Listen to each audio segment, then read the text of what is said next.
I hope you're well and enjoyed the day. Welcome to the final session of the day, which is a fireside chat, if you like, perhaps without the fire, but a discussion between Tom and Brian about Brian's new book, Playing the Game, How Cricket Made Barbados.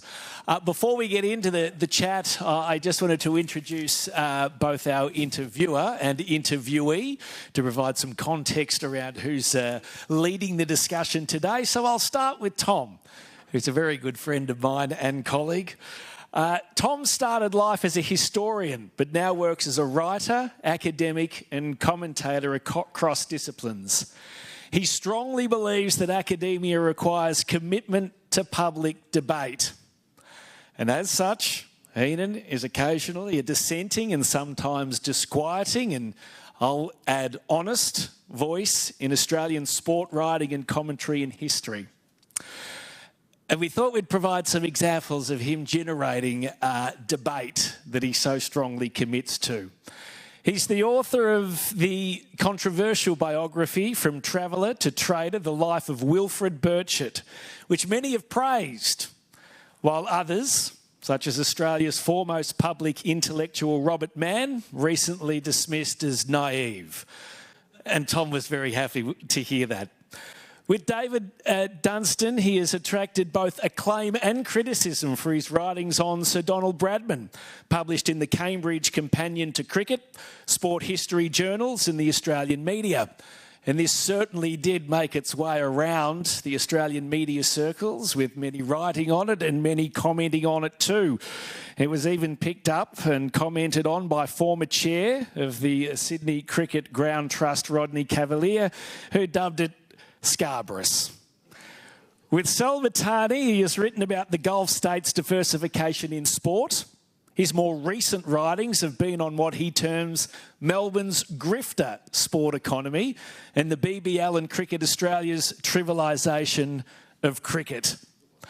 He has authored over 150 articles within academic and media publications and provided comment for the ABC, BBC, Nine and the Murdoch media, and even the Washington Post. He's currently working on the impact of the Olympics on host cities, aligning with the No Olympic movement in Los Angeles. Separate to that, with myself and Lucas Santos, he is writing a book with Palgrave Macmillan covering the Brisbane Games. Today he's looking forward to turning to his great love of cricket, which he played for both Collingwood in Melbourne District Cricket and the Thames Valley League in London, before retiring at the ripe old age of 21. He's interviewing the star of the show today, Brian Stoddart, who really is a luminary when it comes to Australian history and Australian sports history. He's a historian who always wanted to write about sport. He began as a specialist on India and then branched into sports history, leading to his work on the role of sport in the British Empire, including with Rick Sisson, Cricket and Empire, the 1932-33 Bodyline Tour of Australia, which untangled the controversial English tour of Australia that caused a serious breach in political relations. That work led to other things, such as him working as a historical advisor to the Bodyline television series, which in turn then gave rise to him later becoming an award-winning screenwriter. Stoddart became a leading authority on sports and culture, particularly the topic of today, which is cricket. I remember when I was doing my PhD many years ago on sport and Australian culture, his book, Saturday Afternoon Fever, was at the top of the list and remains influential in the study of sport's role in society. Brian has authored over 25 books covering topics from India history to global sports culture. He's just about done it all, including being the President and Vice-Chancellor of La Trobe University in Melbourne, where he is now an Emeritus Professor. He was also extremely instrumental in establishing the Centre for Sports Studies at the University of Canberra and developed what many consider to be the first sports degrees in sports journalism. Those of us that currently work in sports media, sport and society, sports culture in Australia have a lot to thank Brian for. Today he is with us because he has recently published his latest book, Playing the Game, How Cricket Made Barbados. And now I'm going to hand over to Tom, who's going to lead the interview with Brian. Thank you and welcome. He's used up our time, Brian. I think I might leave now. Yeah, well, it's no use going on. Brian, it was a test match played at Kensington Oval. You must have stayed up to watch it. To be honest, I didn't. It's a fair question and a fair assumption, but I didn't. And there's a whole set of complicated reasons which everybody in this room will understand. And it's basically that we know that the West Indies cricket culture now is in serious decline. A lot of that's been brought on by the way in which it's being mediated globally. India has a long role to play in that, and we can talk about that if you want, but it, like so many other things I think around the sports world, West Indian cricket culture is really under strife. And it's not going to get better until the governance is fixed, and and that includes the global governance, which includes the way in which the game's being financed and run. Brian, I was reading your book whilst watching the West Indian batting collapse. And it struck me that that game was played on the bones of slaves. Absolutely. The Kensington estate was a sugar plantation. You had Everton Weekes born behind that ground, and on the other side, John Goddard, is that correct? And John Goddard was a white captain of the West Indies. Yep. Tell us about the two of them.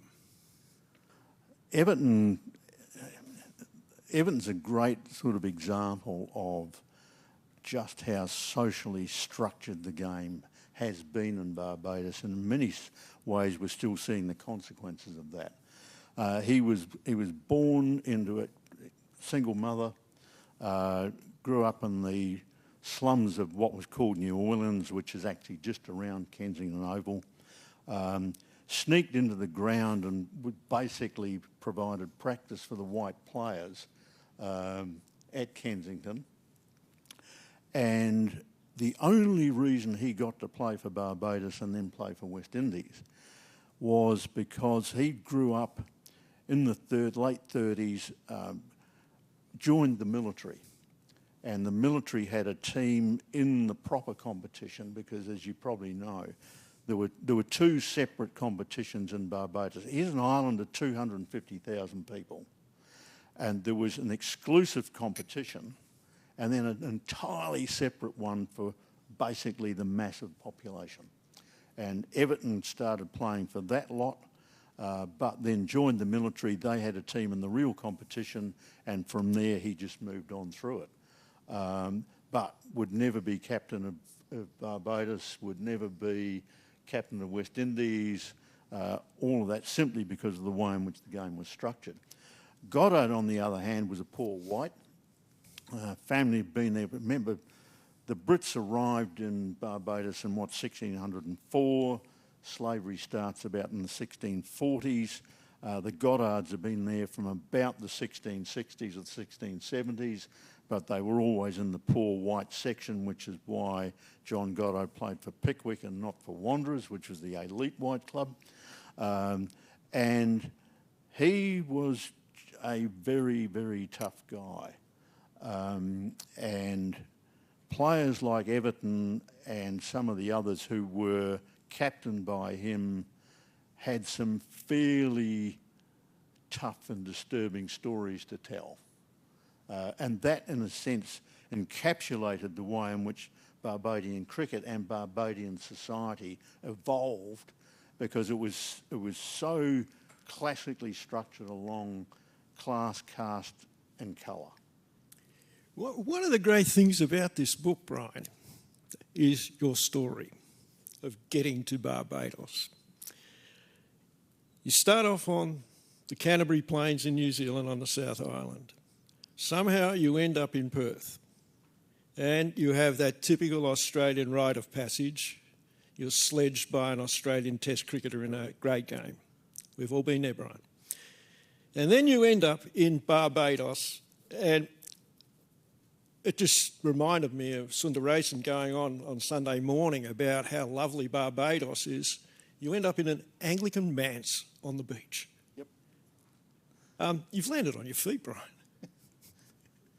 Except, as I say in the book, Sandy and I got sabbatical for 6 months, and you know, one of the great things about seeing all of this happening now is that it's mainstream. You know, there was for a while in the UK, I think 2 out of every 5 academic jobs for a while was in sport. When I started, I mean, people actually said to me, "You'd ruined your career. You should have stuck with India.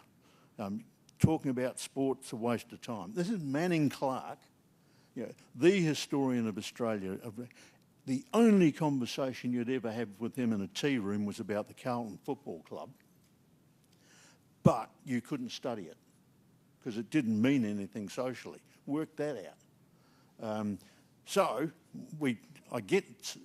I didn't actually tell the committee I was going to be playing cricket in Barbados because I thought that wouldn't go down too well. So I got 6 months leave, but I took 6 months without pay in order to have the entire season in Barbados. So Sandy and I turn up there.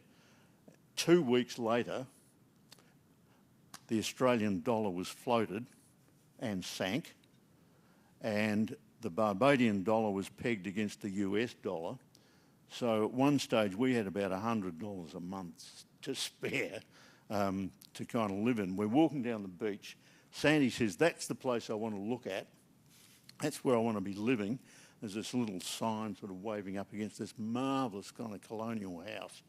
So Sandy, being Sandy, rings the number and says to this guy, "Now, don't laugh. We have got $400 a month to spend, but I want to be in that house." And of course the guy starts laughing. And he said, "You don't sound American." I said, "No, we're Australian." "Why are you here?" "Brian's doing this book on cricket." He said, "I played for Barbados."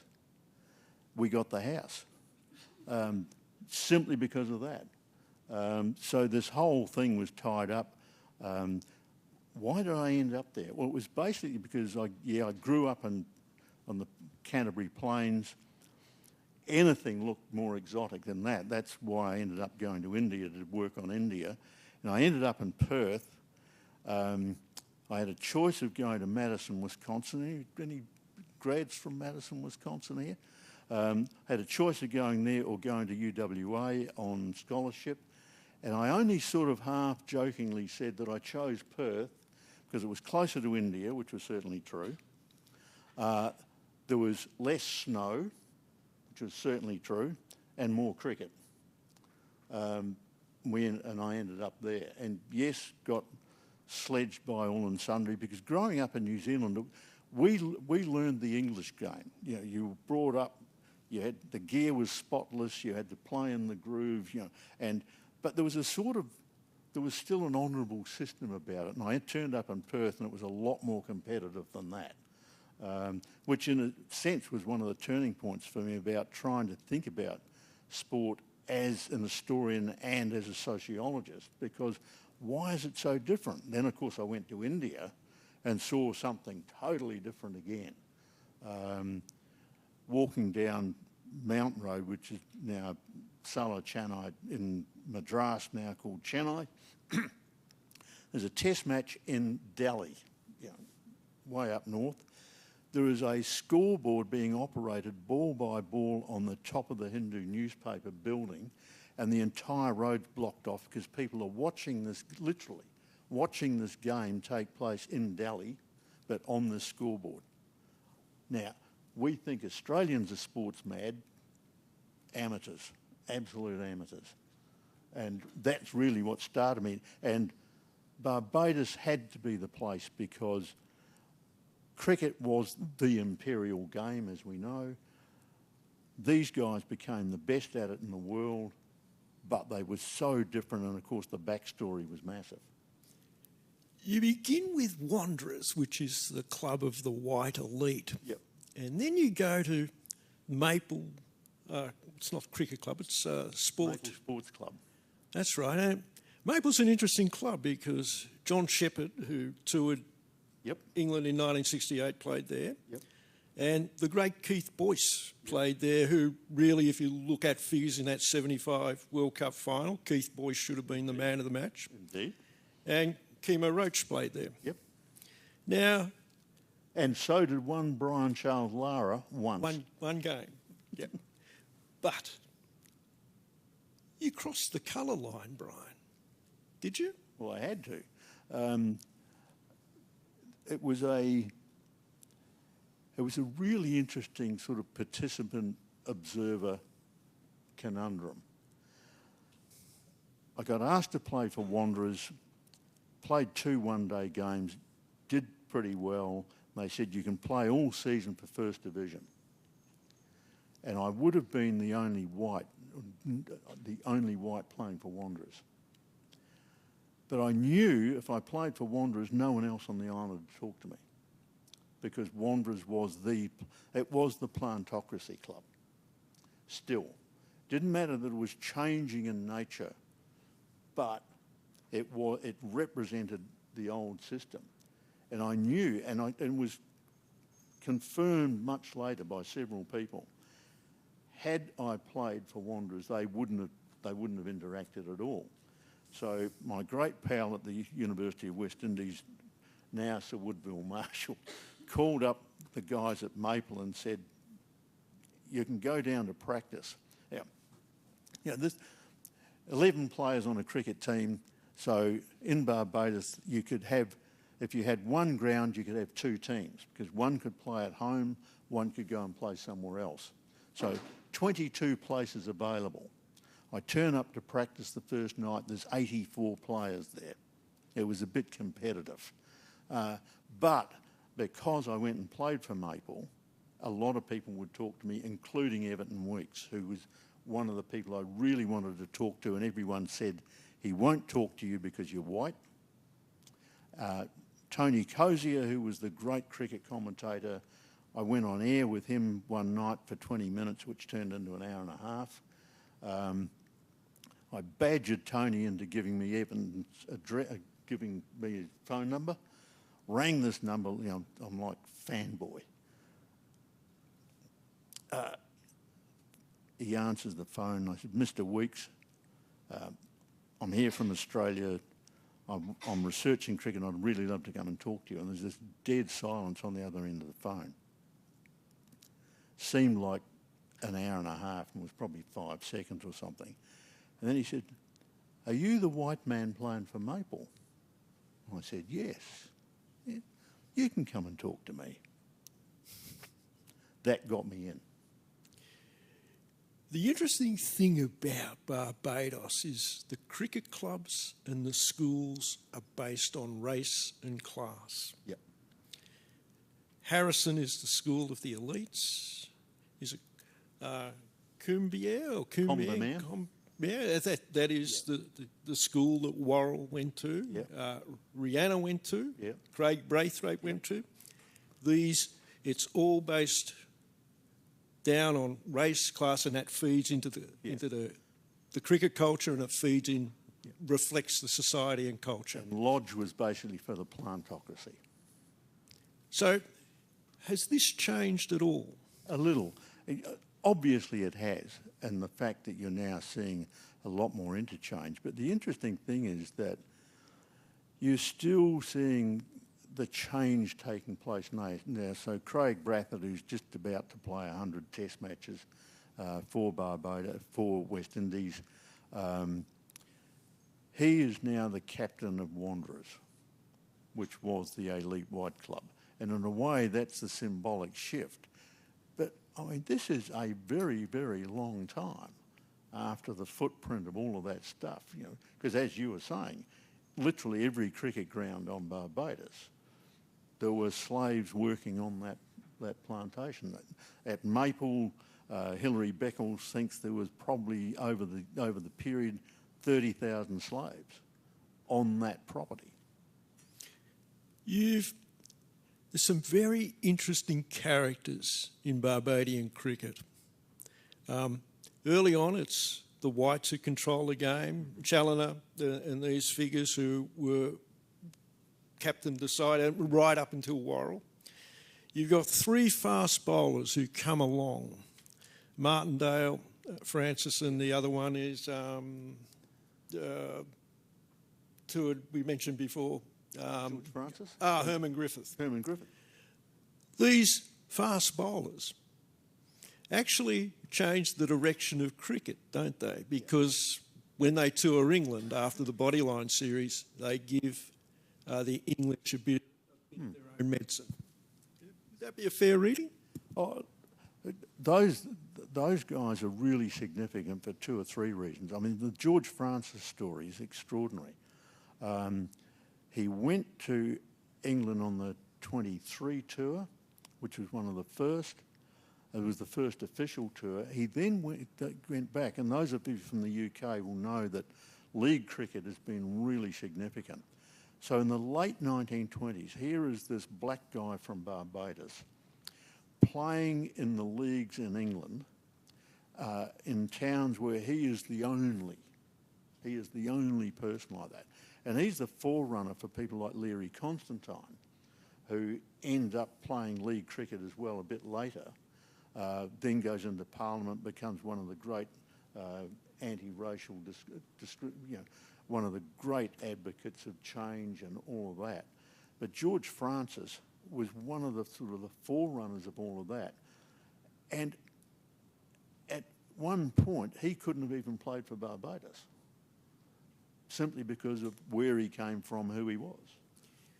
And this is the whole thing about the game, and it's one of the reasons why I started with it, really, because it's one of the great examples about how sport really structures society. Because, you know, when I started Jack Berryman's essay, which some of you will have read a long time ago, about sport reflecting society, well, yes, it does. But the argument I always had, and Barbados demonstrated this, was it actually forms social patterns. It actually contours things in ways that, you know, other social agencies cannot or do not. And you can see it in all sorts of things, you know, the tribal rivalry of football clubs, all of those things. You know, that is a sport shaping the way in which people behave. And that was really what happened with people like Francis, Manny Martindale, certainly Leary Constantine from Trinidad rather than Barbados.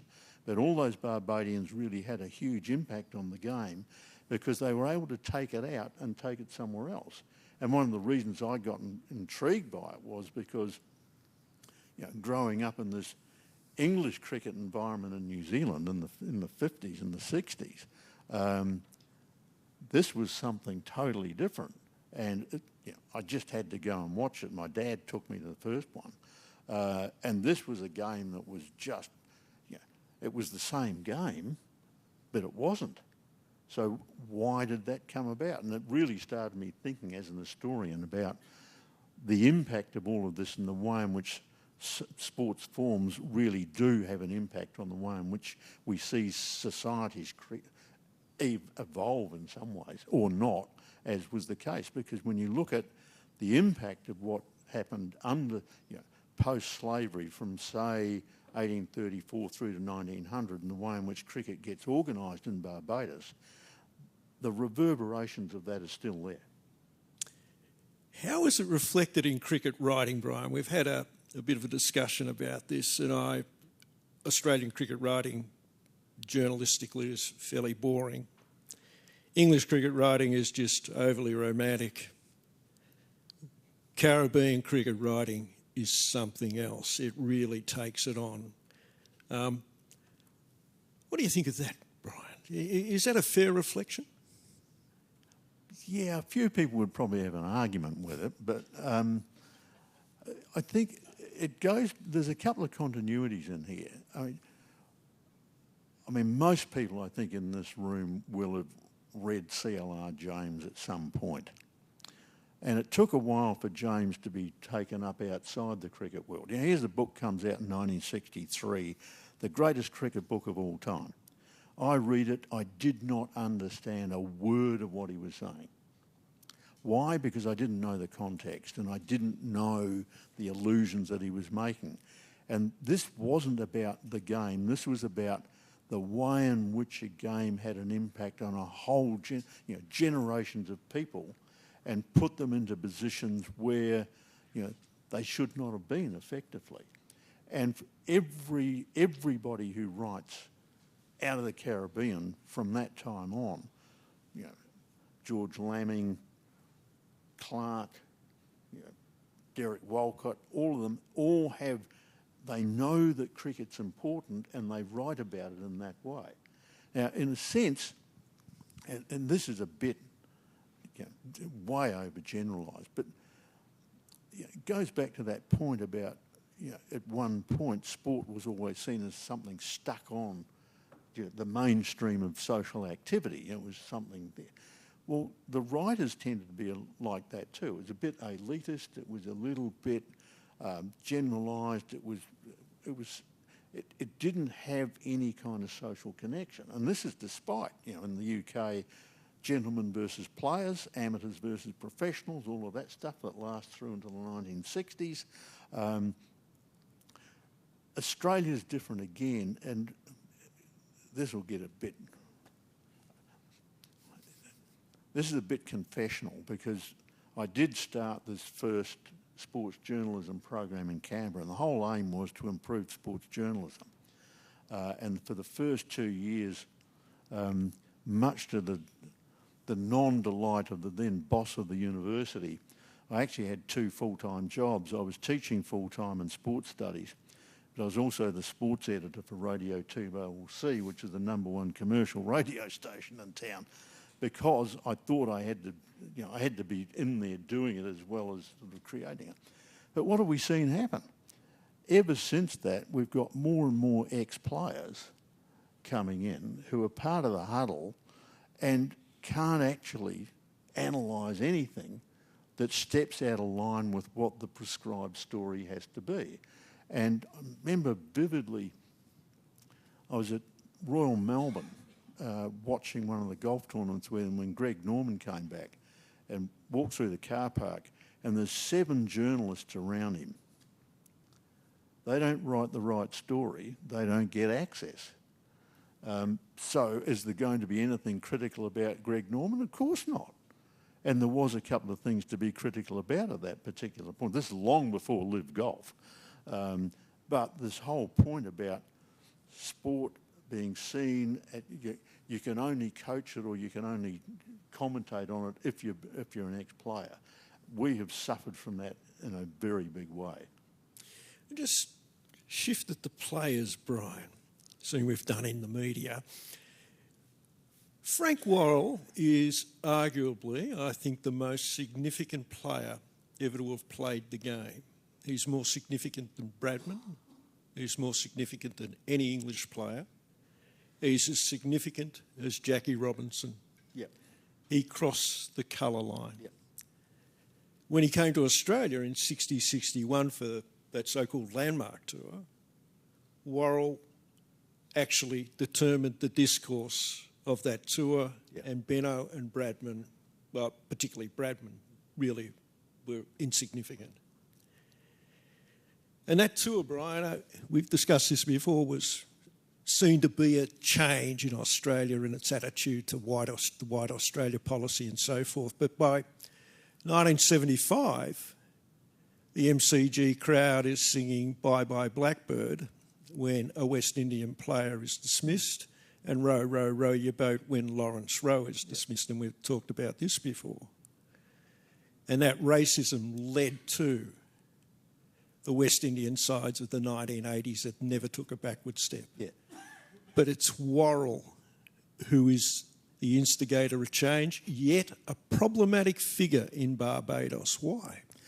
Because he was born in Barbados, but then went off to Trinidad, and he was very publicly critical of the social system in Barbados because, he went to Combermere, he ended up playing for Empire because he couldn't play for Spartan because he wasn't high enough up the social chain.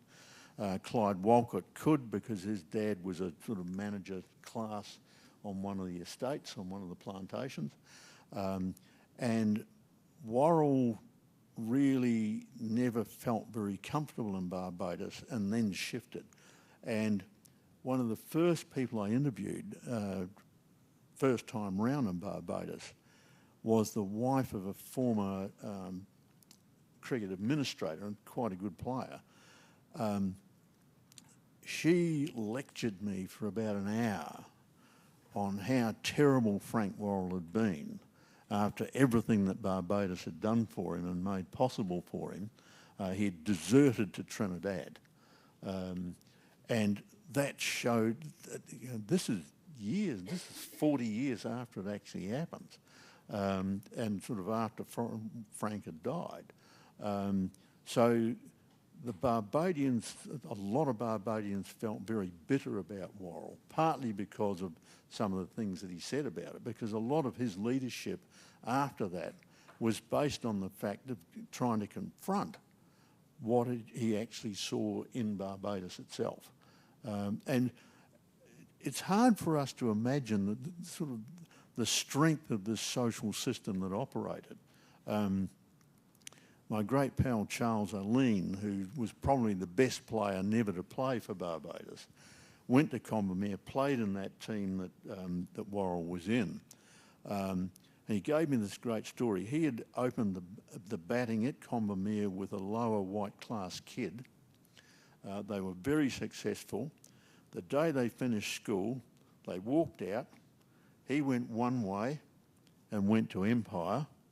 The other guy went to Pickwick. And they never talked again. And this is in an island of 250,000 people. That was how tough, how hard that system really operated on people. Barbados is a leader in racism. It's a leader in the production of tremendous cricket talent. You cannot say that an island of 250,000, really has given the world some great players. It's also Little England. Now, the Caribbean is such a vast place going down to South America, but there is no East Indian indentured labour in Barbados, and you get it down in Trinidad and Guyana. Yeah. And so a figure like Sonny Ramadan in the early 1950s, and particularly Rowan Kanhai, become heroes, not just to those people in those regions, but also in India. The impact of those players, Brian, what was it? Oh, I think you can see the impact in a lot of ways. I mean, just for me, for example, when I was growing up on the Canterbury Plains, again, there's a bit of this in the book.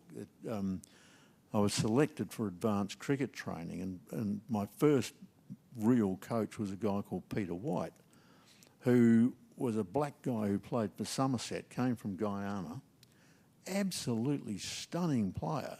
And now, and at the time, I didn't think much about it. By the time I started getting to really into this West Indian cricket stuff, I kept thinking, I mean, here is this guy from Guyana who makes a living in Somerset, and he was one of Somerset's great players, and then in the off-season is coaching in New Zealand. That's a global impact. And he had a huge impact on the way in which we thought about the game. And when you think about all of those players in different ways, I mean, there were a couple of Caribbean players ended up staying in New Zealand, Sammy Gillan and Bruce Parado. And again, they had a big impact on the way in which New Zealanders started to think about the game and play the game. And it was much the same. And the complexities of this, one of the marvellous figures for me in West Indies cricket is Alisar Chong, who was mixed race, Chinese, Indian, and African American, or Afro-Caribbean. There's the complexity of this place in one figure, and of course Alice was a great player, but never got the exposure that he should have got. And so in all of that, you start to see the way in which those sorts of discriminatory practices operate. On the production line thing, the only place I can think of that would have a similar resonance, say, to people from North America, is the Dominican Republic in baseball. Because it's that same thing where you see, wow, how does this place create all of this? And there's been a couple of marvellous books done about that, of course, but that's one of the very few examples I can think of where such a relatively small place ends up with a much bigger social impact. We have to get the Sobers. Worrell is the most significant, but Gary Sobers is the best. And for people in this room who might not know this, Sobers was the coach of the East Malvern Cricket Club in 1980-81. But Sobers had a problem with South Africa at a time of apartheid. He didn't seem to have a political sense, but he had a great sense of fun. Tell us about the 315 at Cheltenham. The backstory is Gary Sobers was just a cricketing genius, but he was a genius. He was one of those people with incredible hand-eye coordination. I played a round of golf behind him one day, and he was just phenomenal. And a lot of professional golfers who played with him said he should have played golf because he would have made a lot more money. Gary loved the races. Absolute mad gambler. Won the lottery in Barbados at one stage and lost it very quickly, and the government ended up replacing it for him.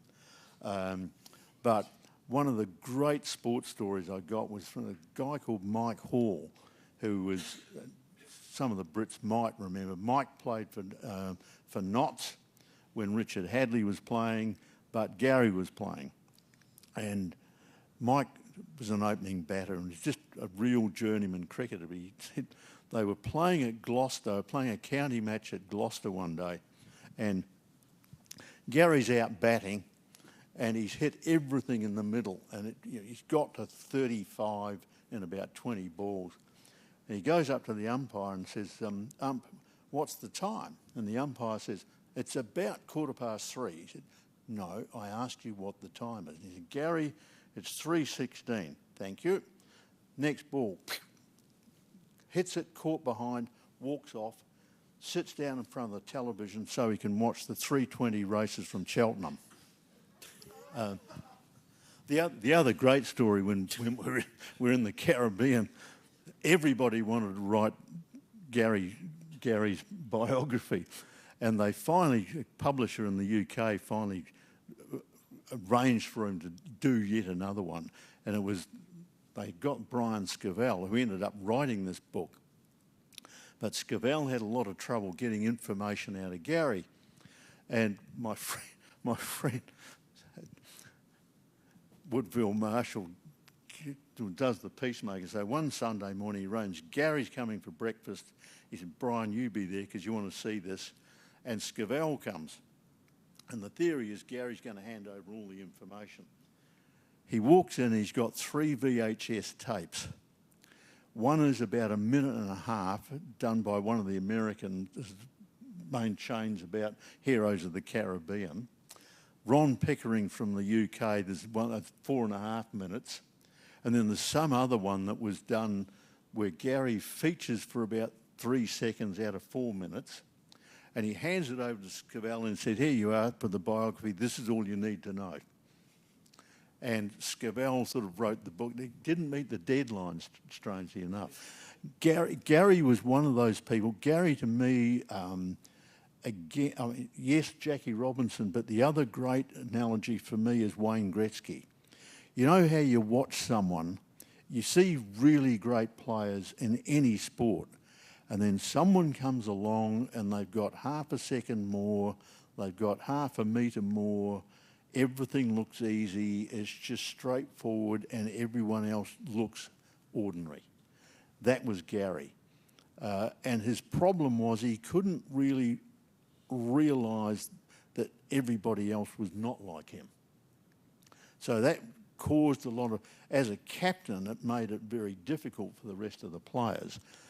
But he was also, I mean, and here's sort of the other thing that comes out of this. And those of you that read a lot of my work will know that, you know, at one stage I was very influenced by Gramsci because of the idea about how, you know, why does change not happen? Well, it's often because society sort of become in some form of acceptance about how these things happen. And of course what happened in Barbados was that people grew up with this system and not many people really bucked it.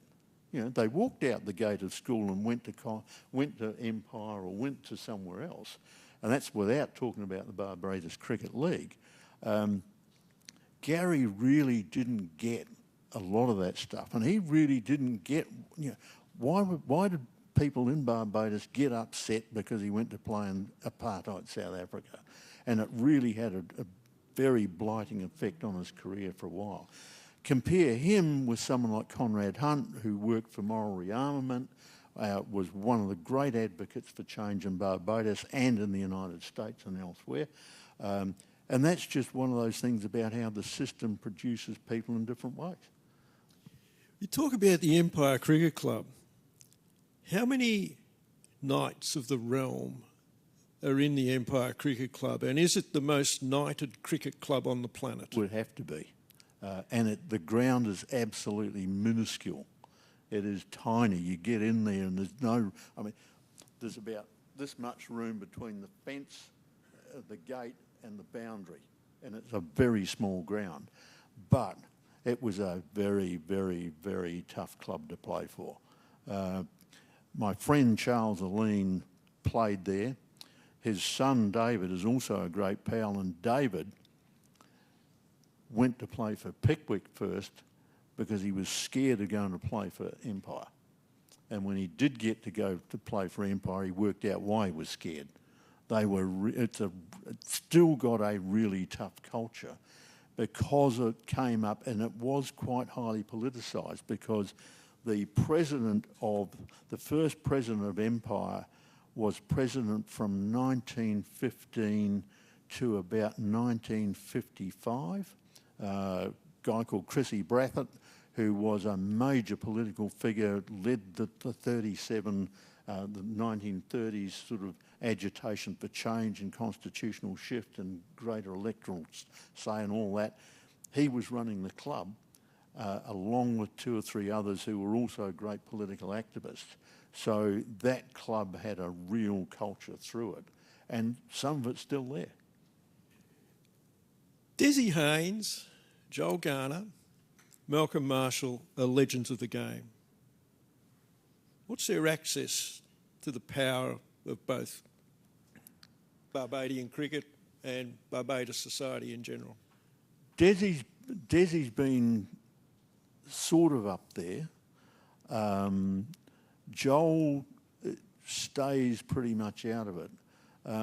But Desi's actually a good example of how pervasive this kind of culture can be.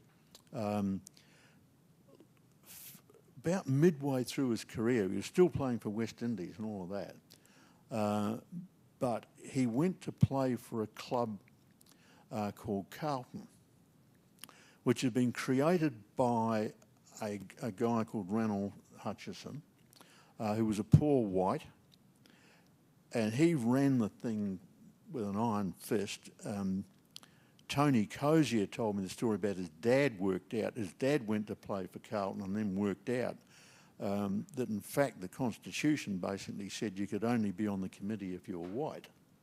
So the point was when Desi went to play for this team, he could play for the team but he couldn't be on the committee that ran the club. Now this is still in the 1980s, 1990s. So change has taken a very long time, and of course for me that's the sort of the post-colonial aspect of all of this. You know, the ramifications of this stuff are enormous. We open it up for questions with this. One I want to ask, you're connected to Sir Hilary Beckles. You've published with him. Beckles is leading the charge for reparations. The Drax estate comes up, and it's the money that came from slavery has been invested in Dorset by the family, and that family, one of them is currently serving as a Conservative minister in the British Parliament. There's a great controversy about whether he should sell or whether he should just give up the land. This is ongoing, this situation in Barbados, and the reparations brings it out. Yeah. Beckles, in leading the charge, is really highlighting the sheer racism of the place, and the racism that centres in the history and the history of cricket in the place. Is that a fair reading of it? Oh, I think in a different way, that's what I'm saying in the book, because the thing that really comes through a lot is how difficult it is to change structures that have been there for such a long time and have done so much, they have had so much damage on these places. How do you actually recover from that? Some of you might know I've worked for 3 years in Cambodia, working on the higher education system there, and it was the same sort of story where, here's an entire culture that almost suffers from PTSD. The post-colonial story in Barbados is very much like that, and it's why the reparations debate is just so complicated and so difficult. And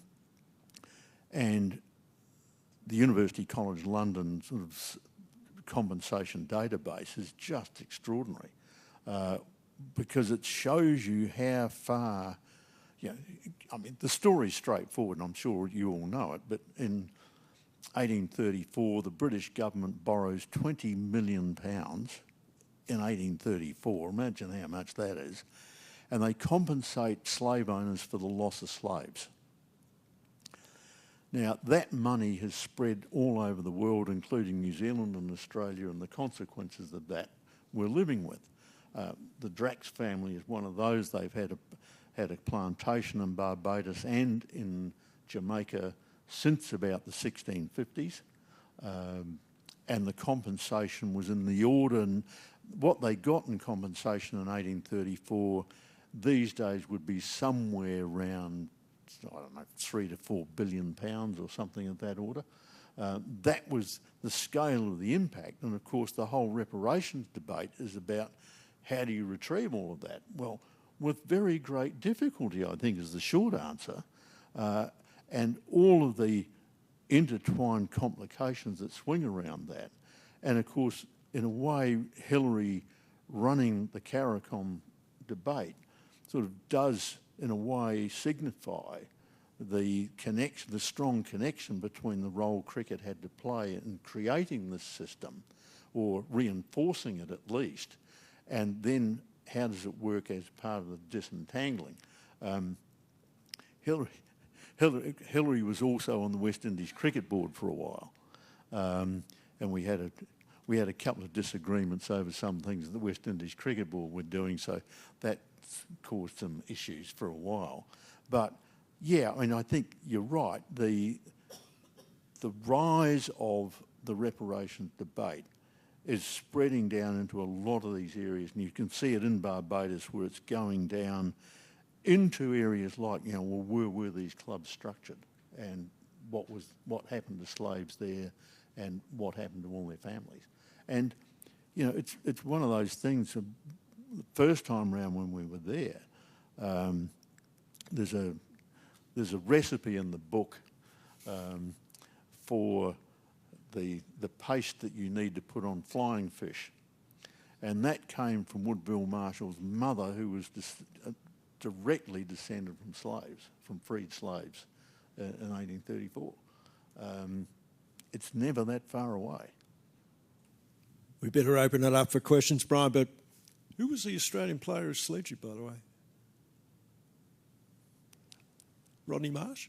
No, Slater, the original Keith. He's nothing on Keith Stackpole. Sam, do you want to open up for questions? I can talk now. Because of the camera and the recording.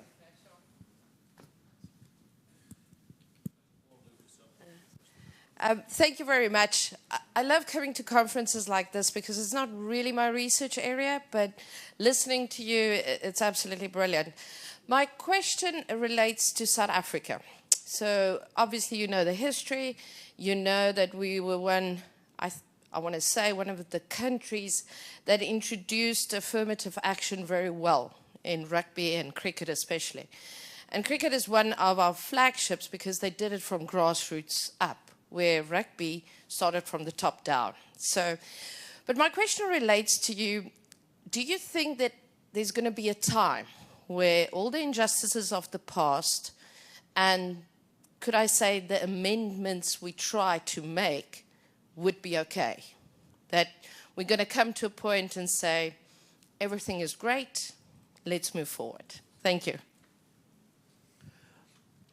Perhaps predictably, the answer is no. Because I think, with all the stuff that I've seen, even in the sports world, if you look at the story in South Africa, yes, rugby and cricket have gone a very, very long way towards making change, but there's still elements of dissent about it, there's still elements of discontent, there's still debates about what's the best way to do that. And of course, it's one of those things at the sort of more globalised level, isn't it, that we all like to work on sport as being a positive impact on social change and all of those sort of things. And we've now got a lot of work going on in aid and development and sport and all of that stuff. But we all know it's as divisive as it is unifying. I worked in Syria for a year. I worked in Jordan for a couple of years. And the first thing I find are the football teams organised around, in Jordan, the main club rivalry is between the club that represents Jordanians, of whom there are actually very few, and people who are descendants out of the refugee camps at Yarmouk. And that is, that's a living sort of perpetuation of the problem. And we're seeing it in a sense with a lot of African, lot of football, as in soccer, stuff happening across Africa and elsewhere. Yeah, I think it depends a lot on the governance about how people are able to make change. And we know there's some great examples of that. The Jobless World Cup and all of those sort of things that happen. But essentially, like any other social agency, sport can be used for a whole bunch of very different things, and some of them are not entirely constructive and never have been and won't be. I mean, you look at sports everywhere, there was so much class structure to it, and that's what happens around the British Empire. And it's why clubs like Wanderers and elsewhere were created in Barbados, and they were in Trinidad and in Jamaica and elsewhere. And it was simply because that was the export of that particular form of social classification that just happened to be going through sport and recreation. And I do not want to be totally pessimistic, but I think there's a couple of hurdles up there getting in the way.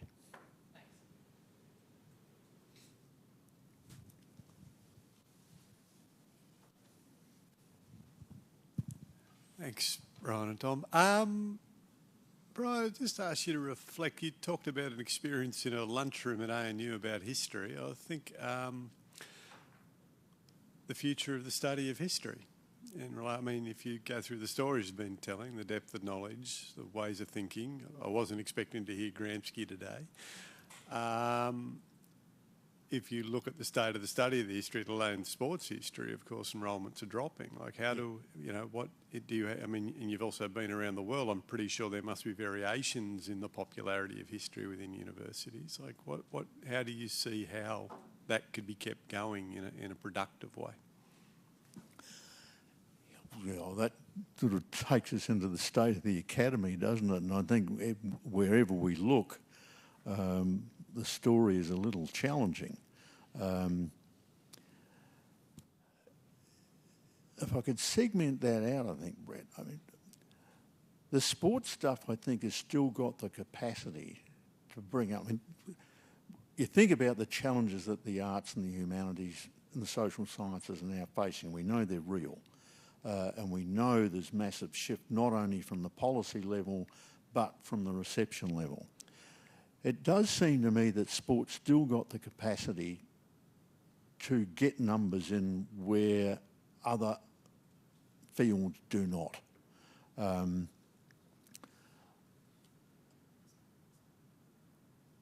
Time obviously changes a lot of these things, but the first demonstration, the very first sports history course I ran in Canberra was run through the Centre for Sports Studies and not through the history section. And the head of history hated it. And the reason was because we had something like 200 in that first course and he had 37 in the Australian history course. So it's got the potential to still actually do things. And in different parts of the world it is. I mean, I'm fascinated by, say, in the Gulf states now, where sports studies and sports history are seen as a real sort of support base for the harder edge things around sports management and media and elsewhere. Seeing a lot more of it in Africa. And we're starting to see, we're seeing a fair bit of it in Asia generally, but in some specific locations. And you can make the point that's because we've got all of these massive things happening like live golf and live football and all the rest of it, and the commercialisation, which is another question entirely, which you know way better than I do. But I think in there somewhere, a lot of it's around, at some point, some smart person in university management will work out that there are some smart ways to do this stuff. I'm not seeing a lot of evidence at the moment, but it probably might happen if we get lucky. But I do think, and you know, this is not really the forum for it, but the actual future of the universities themselves is the real question. I think that's where the real answer to this question is. Because if I look in Australia at the moment, quick preamble story. Some of you might remember that there was a guy who was the Vice-Chancellor of the University of Auckland, John Hood, was hired and sent off to Oxford and became the Vice-Chancellor at Oxford. And a friend of mine at Oxford a couple of years later said, "Remarkable fellow, that John Hood." I said, "Yeah." He said, "He's achieved total unanimity. The only problem is it's all against him." I think we're in the marvellous position in Australia at the moment where all sides of politics hate us. And that's a really scary prospect, because where do we go from here? And the sector's got a lot to do to sort of re-establish that whole idea. The only plus I can see in that for our sports-related groups is that it's still one of the biggest growing employment sectors, so at least there's an opportunity in there when we've got this mad idea about universities simply becoming job agencies. That's the real challenge, I think, that goes into all of the disciplines and everything else. You know, how do we survive that?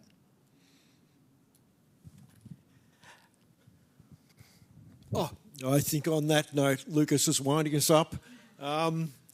Thank you, Brian. The book is for sale over there. I can recommend it. It's a tremendous read. And there is another book there, Liberation Cricket, which is a colossal collection of essays on Caribbean cricket. Brian, it's been a pleasure.